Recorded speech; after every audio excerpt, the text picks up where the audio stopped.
Hello, everyone, and welcome back to Full Recovery. I want to take this opportunity to address something that's going on in our country right now.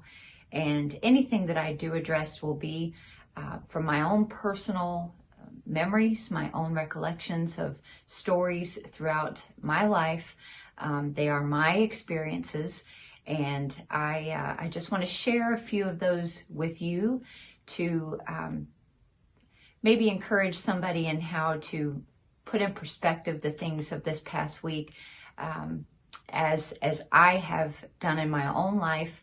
Of course, there is no one fully correct philosophy in what has happened in our country over the last few weeks, except we can all agree that the brutality portrayed against George Floyd should never have occurred. That was an injustice, and those police officers have been arrested and are facing charges. And when I first heard about what had happened, and I am not touting myself as any sort of model Christian, but when I first heard what happened, I prayed for the family of George Floyd because they lost a loved one. They were going to have to say goodbye to a loved one. And that is not easy anytime, but it is very difficult under the circumstances that happen like this. I prayed for the Minneapolis community because obviously this was something that could be very polarizing. I prayed next for the families of those officers because when they sent their loved one out the door that morning, they did not expect them to return under these circumstances and then be arrested for them. They sent them out in a normal day, and I don't know who their families are or haven't seen any footage of their families or interviews with their families, but I do know some families of police officers, and they certainly wouldn't send their loved ones out thinking something like this is going to happen. I prayed for our country. I prayed for the people in our own church who would be hurt by this event and take it very personally for their own reasons. And I just continue to pray for God to intervene. I believe that Jesus Christ has the power to heal our nation. God makes us a promise in 2 Chronicles 7:14 that if we will humble ourselves and pray and seek his face, he will heal our land. I believe we're at a place in this country where an awful lot of Christians, and I'm addressing Christianity in a broad brush because I've seen a lot of things on social media and in interacting with people in the last few days that have caused this thought to enter my mind many times. Christians believe that Jesus can secure our eternity, but we do not believe that he can heal everything he says he can today, in this life we live, in this world. I was born in Dothan, Alabama in 1970. It was a very small town then, and it was great because my mom couldn't see well enough to drive a car. She never got her license. My dad was completely blind, never had his license, obviously, never drove a car. Well, he did drive a car, but only with people who were entertained by it. He certainly never drove a car legally down the street. We walked everywhere we went, or took a taxi if it was too far to walk. But it was a small town, the kind of town, I mean, it's large now. Dothan is I've been back to visit a few times, and it's a very large city now. But back then it was a small town, very small town feel. You knew people at your grocery store, and where you shopped, and you had relationships with them. And my mom had a running tab at a few of the stores where we shopped, and she would pay it off at the end of the month or whatever. I mean, that's the way a lot of people operated even then, in 1970, in the early 70s. But I remember very clearly one Sunday morning when I was 5 years old, I was sitting out on the front steps of our church, and I remember that a car pulled into the driveway. And the truth is, I was already supposed to be in Sunday school, but we had these poles out in front of our church, and I used to love to just swing. I would get a running start and swing myself around the poles. And the whole front of the church had them, and all the way down the sidewalk to the educational building. So I was out there. Shouldn't have been, but that's where I was. And a car pulled in, and a black family started to get out of the vehicle. And our pastor, and I have to say, it was in a very kind manner, but our pastor came out the front doors of the church and walked up to the father, and he said, "Sir," he said, "I just want to tell you that your family would probably be happier at the church down the road. There's a church right down there, and I think you'd be happier." And of course, he was talking about there was a church that the black people attended down the road. And in my mind, even looking back on it, that's the first time I remember something like that coming up in my childhood. And it certainly was not a fight or in fact, the man thanked my pastor. I remember him saying, "Thank you." And they got back in their car, and they, I assume, drove down the road to the other church. But in my little 5-year-old mind, that was a strange thing. Why did we not want them to just come in our church when they were already there? So I asked my mom about it. And my mom's answer still rings true in my head today. She said, "Amy, we would love to have all people come into our church. But there are some people in our church who would get really upset about that because they just want our church, their families, and they just want to leave it at that. Does that make sense?" And I said, "Well, I guess." She said, "You know, at the church down the road, they have a different kind of church service. They sing in a different way. They have different music. And she said, our pastor was right. They would be happier down there. And maybe they just didn't know." And my mom said it in such a matter-of-fact way that I just said, "Okay, yeah, that makes sense." There was nothing, "They don't belong here." Only that little hint of some people would be upset. But other than that, I didn't even think about, in my mind, it went more towards, this is more like a family thing. So almost like a family reunion kind of thing. But I didn't process anything my mom said as far as even having a racial undertone, which I'm sure it did. I'm sure that's what she was trying to tell me in her way. But there was nothing about it that would have, even to this day, nothing about her conversation with me that made me feel, oh, this is a racial thing, and I need to have a guard up about that. About 2 years later or so, and I only know the timeline in my head because of when we moved from Dothan and all of that, but about 2 years later, I would have been about 7. We were shopping in a store in the downtown area. It was a store that was called BC Moore's, and that's where my mom liked to frequent. And I heard one day when we were in that store, speech like I had never heard in my life. And I could tell, I must have had like a very inquisitive look on my face, because my mom said to me, "Do you know what that is?" I said, "No, what are they saying?" She said, "They're speaking Spanish."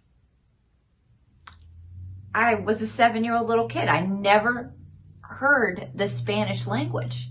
And I remember saying to her, "Okay, I understand my skin is pale. We know black people whose skin is darker. But these people have like a tan, like they're more tan than than I can get, or than anybody I know gets. What is that?"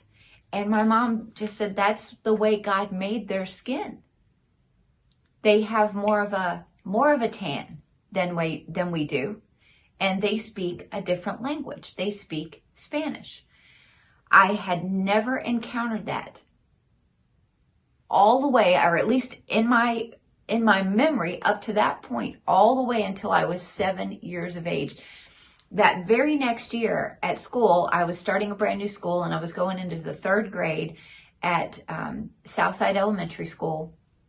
And I will never forget that our teacher announced the first day of school that they were going to be offering a Spanish class. And I got so excited.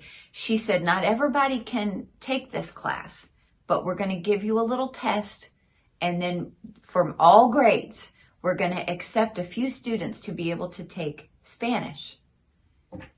And I got accepted. And I was like, oh my goodness. If I ever hear that again, what I heard in the store, I'm going to know what they're saying, and I'm going to be able to talk to them. And it was so neat.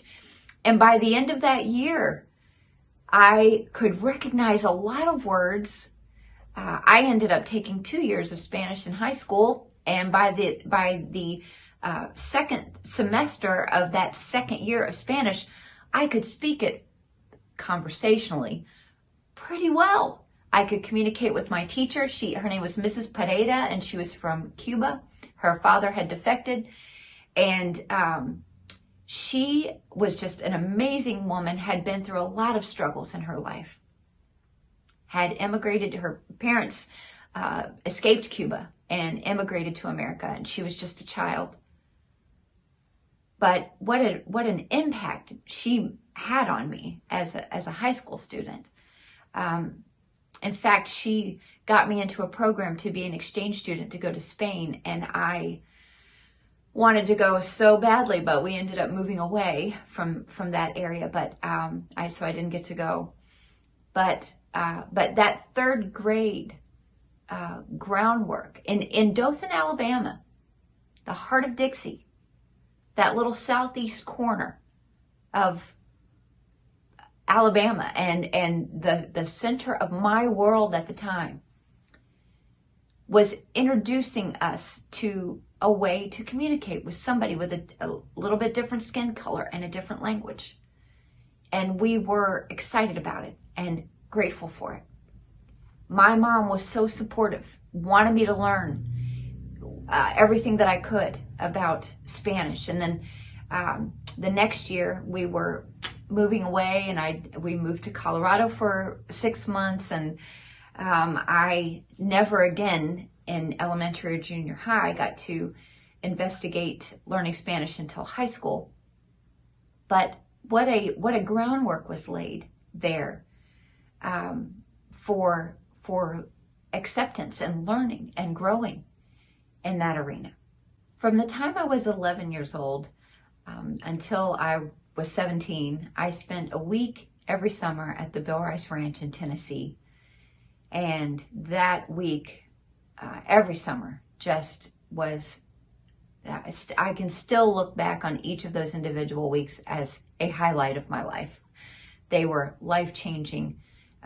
The spot where I have landed in life was largely determined by those initial weeks that I spent at the Bill Rice Ranch. It was a wonderful time.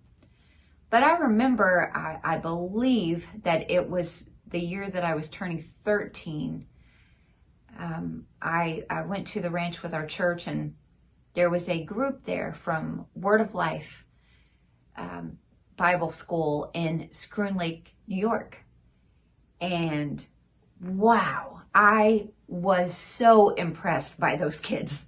There was a young man that came with that group, and his name was Jose Young. And Jose he was a black young man, but he could sing like if you've never been to the Bill Rice Ranch, let me explain that the highlight of the week really was the preaching, but also they had competitions, singing competitions, piano playing competitions, mixed group, choir competitions, sporting events in pretty much every, major sport, softball, basketball, volleyball, football. They had all these competitions, and it was so much fun. Of course, you did a lot of horseback riding and things like that too. But it was such a fun time, but the competitions, I mean, we geared up for those things.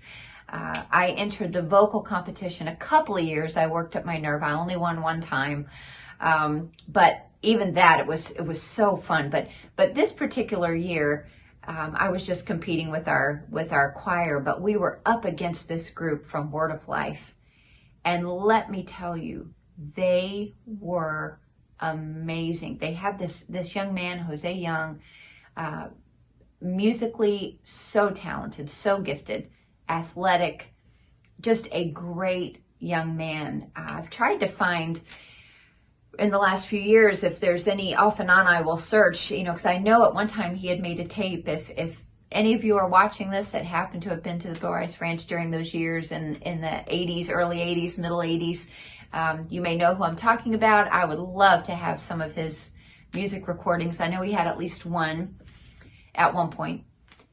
But these kids were, for the most part, from the inner city, and they had gotten saved, and lives just transformed by the healing power of Jesus Christ. They competed in such a first-class way. It was awe-inspiring. I mean, we would just sit there with our mouths open, just so impressed and blessed and just amazing. I developed a very good friendship, a very strong friendship throughout the rest of my teenage years with a young lady from there. And we became pen pals, but that was a week of my summer interacting with those kids and many others from all over, many nationalities at the Bill Rice Ranch every summer, and different nationalities going with their own church group. We all got along. There was no tension. Now, again, I'm just saying, as I said in the beginning, this was my experience. I don't expect anybody else to have the same experience that grew up like I did, or even in the same time frame. I'm just saying this was my experience. These were just normal, yes, maybe some new things that I had experienced as I got older, but nothing was ever presented in they are less than fact, or you are more than fact. In fact, one of my mom's greatest pieces of advice to me, or pieces of instruction to me as a young person, was to hang out with people better than me. She would always say, Amy, hang out with those people who are better than you. Now, she didn't mean in God's sight I was less than, but in her way, in her Southern way of speaking, what she was saying is hang out with people who know more, have succeeded more, have goals in life and have achieved them, and things that you want to do and things that you want to be. Always aspire to be with people who are a little bit farther down the road than you. Don't get bogged down with people who are in the same spot as you in life, because you'll just stay there where they are. And of course, my mom was speaking from her own experience, having grown up in the home of drunks. But that was her personal challenge to me. Hang out with people who are better than you. So it was not ever put to me that I was better than anybody else. So any experience that I had was looking at that person at face value and, yes, acknowledging their differences, because they were different from me and I was different from them. But when I would see a person like a Jose Young, I would say, wow, God has blessed him. Look at musically what he can do.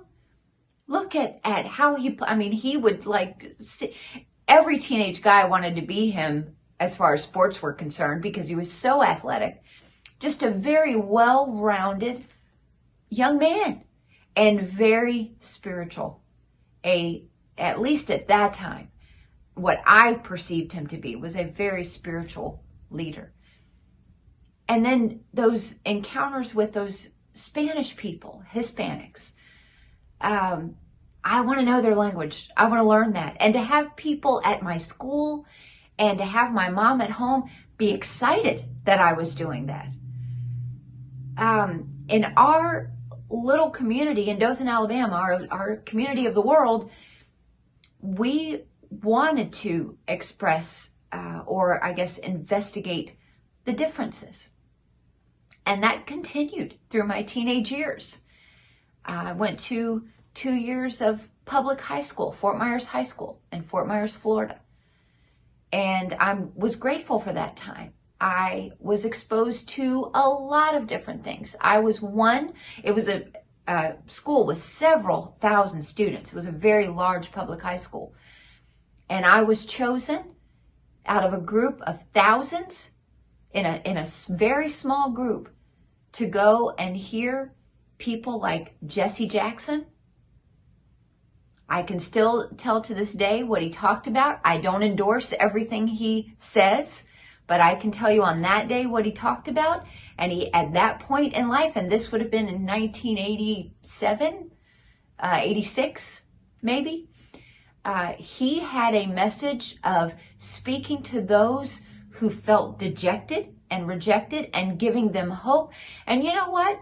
When I heard that at the time, that encouraged me because we were struggling. We were very poor. When my father left our family, he took his income and we were struggling, and that encouraged me. I didn't look at that man up there and say, he's got nothing to offer me.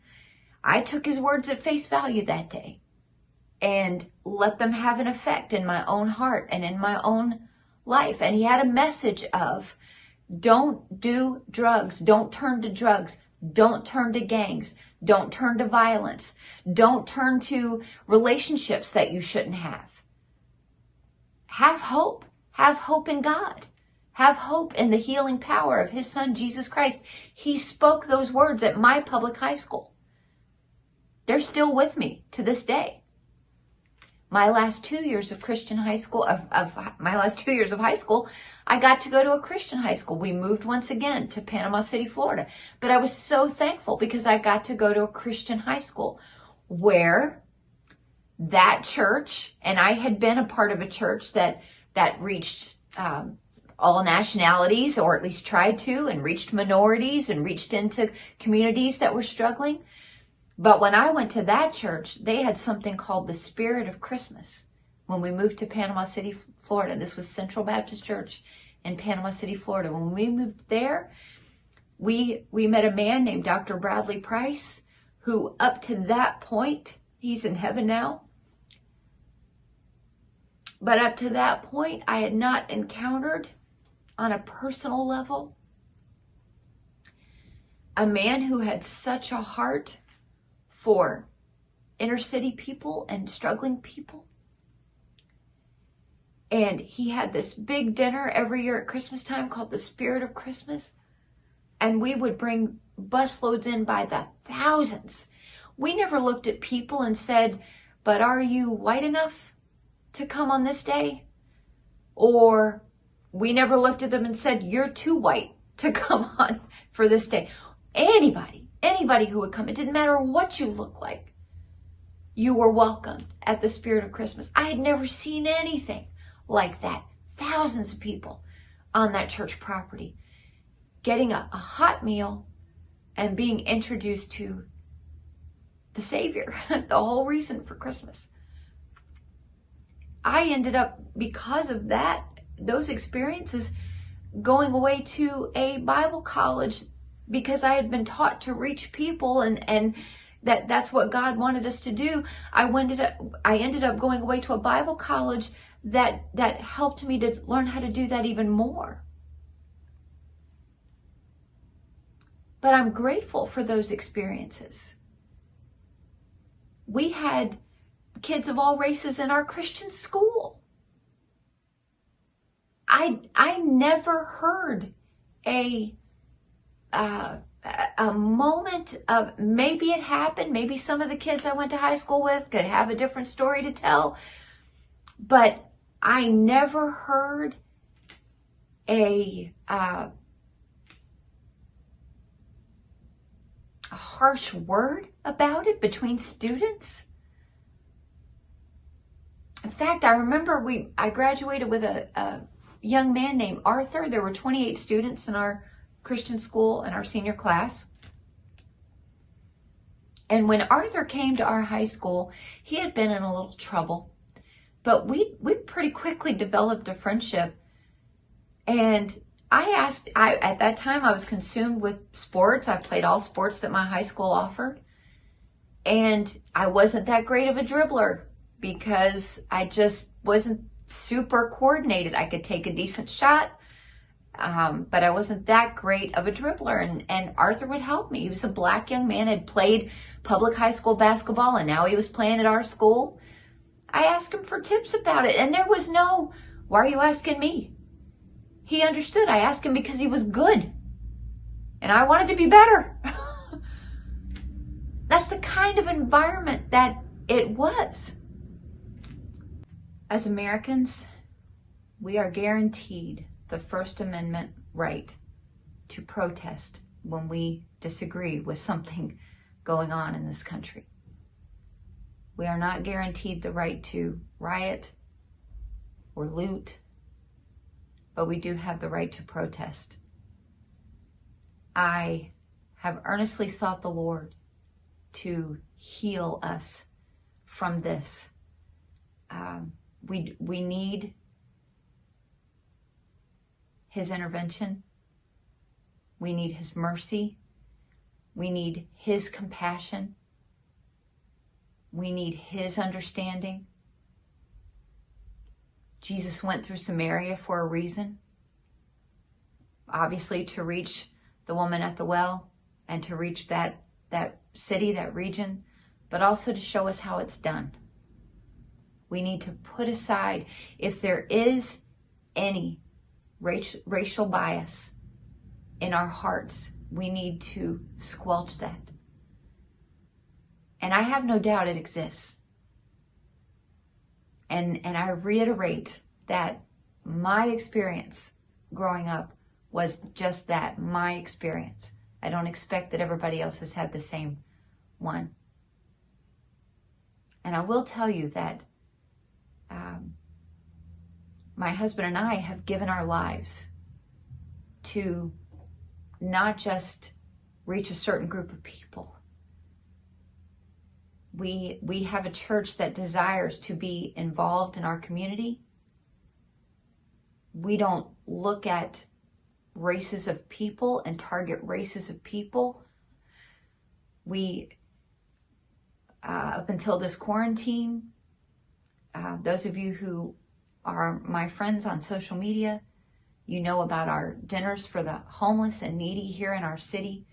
We have a bus ministry that reaches out, brings people here to church that can't get here otherwise. We have many nationalities represented in our congregation. But still, I've checked myself. Is there anything in my heart, any animosity towards another human being solely based on their appearance? It is time for some introspection. If you have it there, please get rid of that. Ask God to help you with that. He will help you heal. I know what that familial generational teaching is like, where it's handed down. Certain things are okay. If that's been the way it is in your family, God can help you heal from that.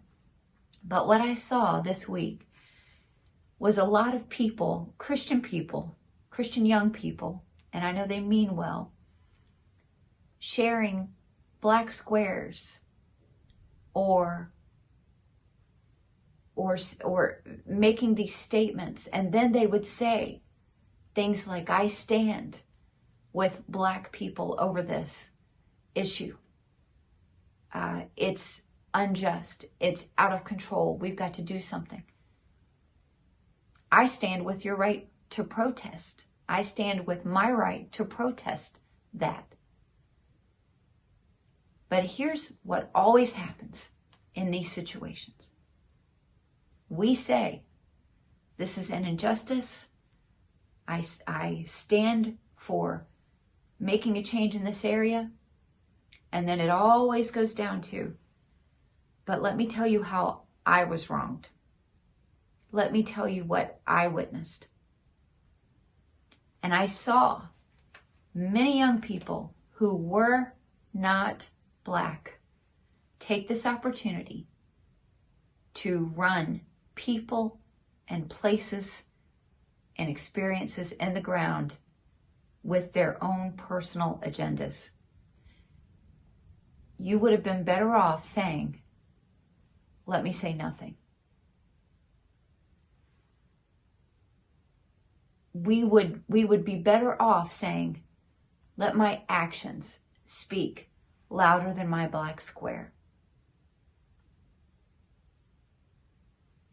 Bringing up things that have nothing to do with racial inequality or injustice.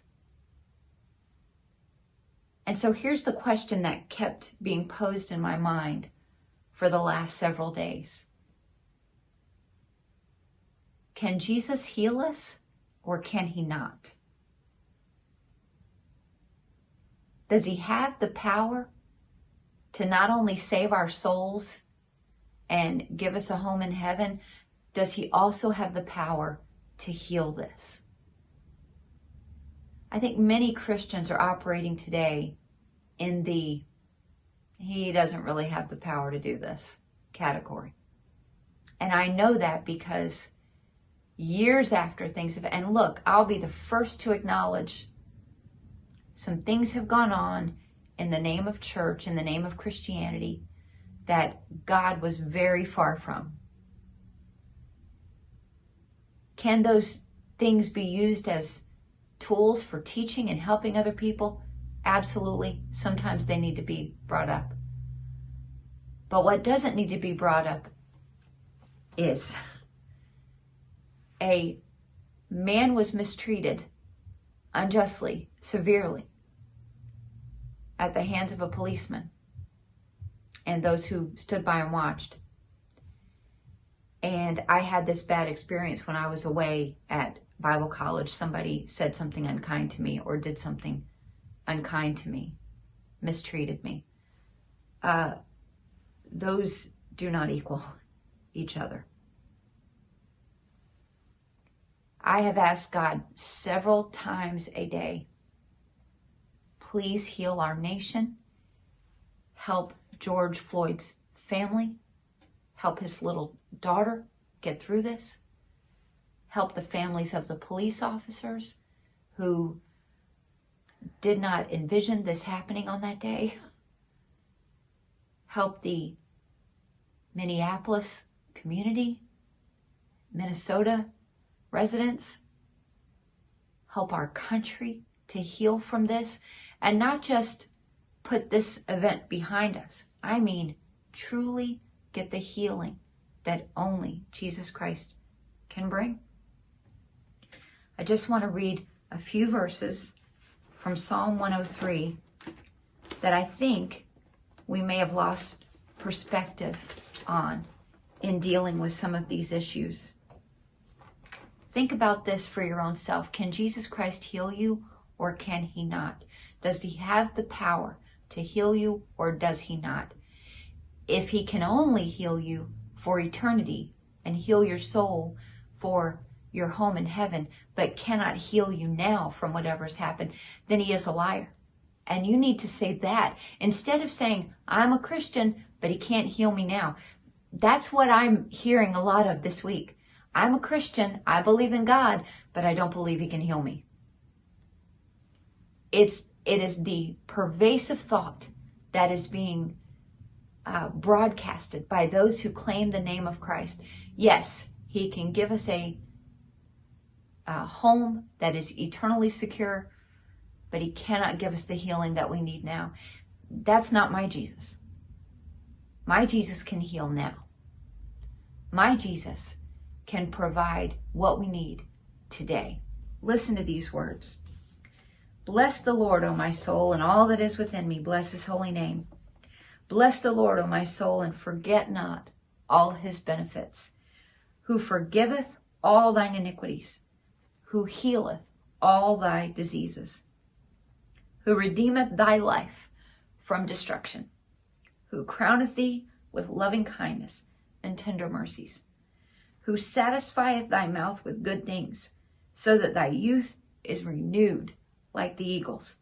The Lord executeth righteousness and judgment for all that are oppressed. The Lord executeth righteousness and judgment for all that are oppressed. He made known his ways unto Moses, his acts unto the children of Israel. The Lord is merciful and gracious, slow to anger, and plenteous in mercy. He will not always chide, neither will he keep his anger forever. He hath not dealt with us after our sins, nor rewarded us according to our iniquities.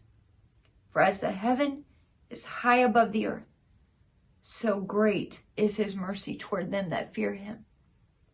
As far as the east is from the west, so far hath he removed our transgressions from us. Like as a father pitieth his children, so the Lord pitieth them that fear him, for he knoweth our frame. He remembereth that we are dust. As for man, his days are as grass. As a flower of the field, so he flourisheth. For the wind passeth over it, and it is gone, and the place thereof shall know it no more. But the mercy of the Lord is from everlasting to everlasting upon them that fear him, and his righteousness unto children's children. To such as keep his covenant, and to those that remember his commandments to do them. The Lord hath prepared his throne in the heavens, and his kingdom ruleth over all.